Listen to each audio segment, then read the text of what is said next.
Hello, নমস্কার। আন্তর্জাতিক নারী দিবসে আজ সকল নারীকে জানাই আমার শুভেচ্ছা ও ভালোবাসা। দর্শক আসনে উপস্থিত সকল গুরুজনদের জানাই আমার প্রণাম। শুরু করছি সুনীল গঙ্গোপাধ্যায়ের লেখা না পাঠানো চিঠি। মা, তুমি কেমন আছো? আমার পোষা বিড়াল খুঞ্জু, সে কেমন আছে? সে রাত্রিরে কার পাশে শোয়? দুপুরে যেন আলী সাহেবদের বাগানে না যায়। মা, ঝিঙে মাচায় ফুল এসেছে, তুলিকে আমার দূরে শাড়িটা পরতে বলো। আঁচলের ফোঁসটা যেন সেলাই করে দেয়। তুলিকে কত মেরেছি, এত কথা বলবেন না। মারবো না। আমি ভালো আছি, আমার জন্য চিন্তা করো না। এত কথা বলছেন কেন? মা, আমাদের ঘরের চালে নতুন খড় দিয়েছো। এবারে বৃষ্টি হয়েছে খুব। তরফদার বাবুদের পুকুরটা কি ভেসে গেছে? কালো ভুলুরা মাছ পেয়েছে কিছু? একবার মেঘের ডাক শুনে কই মাছ উঠে এসেছিল ডাঙায়। আমি আম গাছ তলায় দুটো কই মাছ ধরেছিলাম। তোমার মনে আছে মা? মনে আছে আলী সাহেবদের বাগানের সেই নারকোল? চুরি করে আনিনি, মাটিতে পড়েছিল, কেউ দেখেনি। নারকোল বড়ার সেই স্বাদ এখনো মুখে লেগে আছে। আলী সাহেবের ভাই মিজান আমাকে খুব আদর করত। বাবা একদিন দেখতে পেয়ে চেলা কাঠ দিয়ে পিটিয়েছিল আমাকে। আমার কি দোষ? কেউ আদর করলে আমি না বলতে পারি? আমার পিঠে এখনো সেই দাগ আছে। আলী সাহেবদের বাগানে যাইনি, আমি আর কোনো বাগানে যাই না। সেই দাগটায় হাত বুলিয়ে বাবার কথা মনে পড়ে। বাবার জন্য আমার খুব কষ্ট হয়। আমি ভালো আছি, খুব ভালো আছি। বাবা যেন আমার জন্য একটুও না ভাবে। তুলি কি এখনো ভূতের ভয় পায়? তুলি আর আমি পুকুর ধারে কলা বউ দেখেছিলাম, সেই থেকে তুলির ফিটের ব্যারাম শুরু হলো।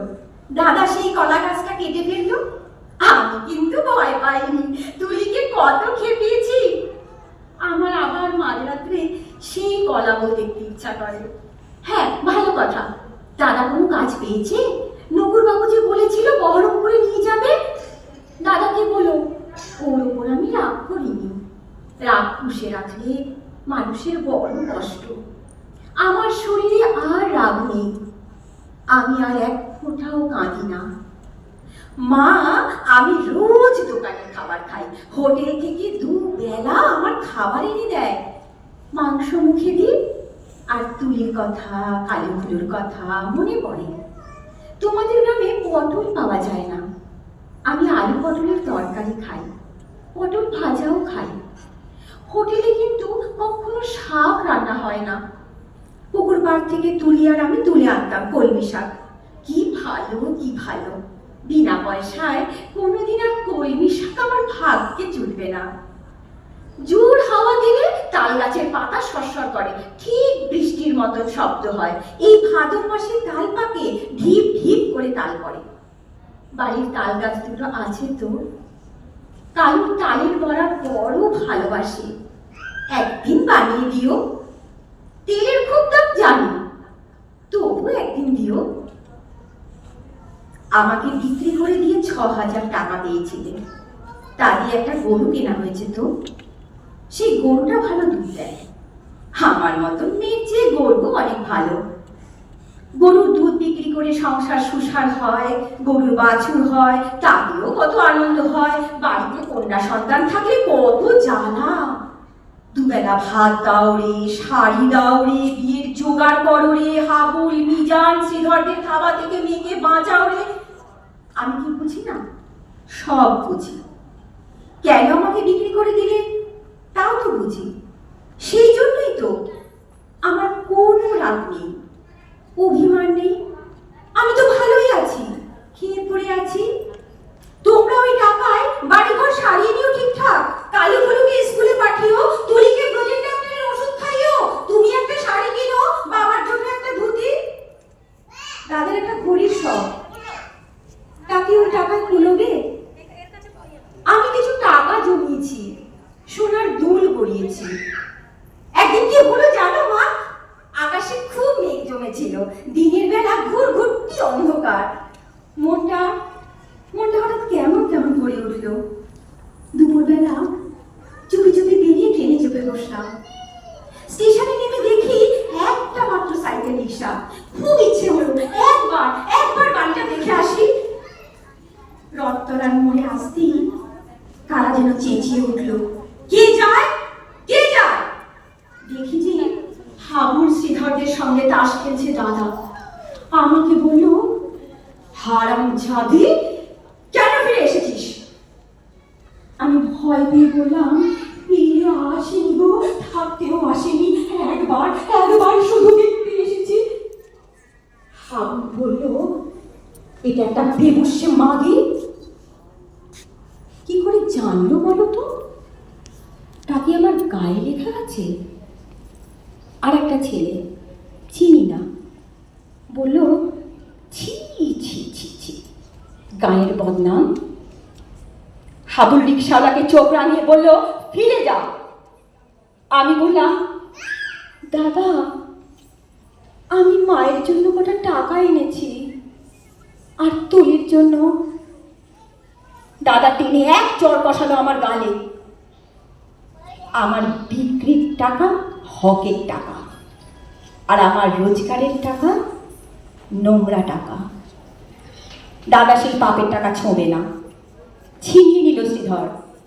আমাকে ওরা দূর দূর করে তাড়িয়ে দিল। তবুও আমি দাদার ওপর রাগ করিনি। দাদা তো ঠিকই করেছে। আমি তো আর দাদার বোন নই, তোমার মেয়ে নই, তুলির দিদি নই। আমার টাকা নিলে তোমাদের সংসারের অকল্যাণ হবে না। না না, আমি চাই তোমরা সবাই ভালো থাকো। গরুটা ভালো থাকুক, তাল গাছ দুটো ভালো থাকুক, পুকুরে মাছ হোক, খেতে ধান হোক, চিনি মাচায় ফুল ফুটুক। আর কোনো দিন ওই গ্রাম অপবিত্র করতে যাব না। আমি খাট বিছানায় শুই, নীল রঙের মশারি, দোরগোড়ায় পাপোশ আছে, দেওয়ালে মা দুর্গার ছবি, আলমারি ভর্তি কাঁচের গেলাস, বন বন করে পাখা ঘোরে, সাবান মেখে রোজ চান করি। এখানকার কুকুরগুলো সারা রাত ঘেউ ঘেউ করে। তাহলেই বুঝেছ কেমন আরামে আছি আমি। আমি আর তোমার মেয়ে নই, তবু তুমি আমার মা। তোমার আরো ছেলে মেয়ে আছে, আমি আর মা পাবো কোথায়? সেই জন্যই তোমাকে চিঠি লিখছি মা। তোমার কাছে একটা খুব অনুরোধ আছে। তুলিকে তুমি একটু যত্ন করো। ও বেচারি বড় দুর্বল। যতই অভাব হোক, তবু তুলিকে তোমরা তোমার পায়ে পড়ি মা। তুমি বাবাকে বুঝিয়ে বলো, তুলিকেও যেন আমার মতন আরামের জীবনে না পাঠায়। যেমন করে হোক তুলির একটা বিয়ে দিও, ওর একটা নিজস্ব ঘর সংসার, একজন নিজের মানুষ। আর যদি কোনো রকমে ওর বিয়ে দিতে না পারো, ওকে বলো গলায় দড়ি দিয়ে মরতে। মরলেও বেঁচে যাবে। না না, এ কি অলক্ষণে কথা বলছি আমি? তুলি বেঁচে থাকুক, আর সবাই বেঁচে থাকুক। তুলির যদি বিয়ে না হয়, না হোক। হে ভগবান, গরিবের বাড়ির মেয়ের কি বিয়ে না হলে বাঁচতে পারে না?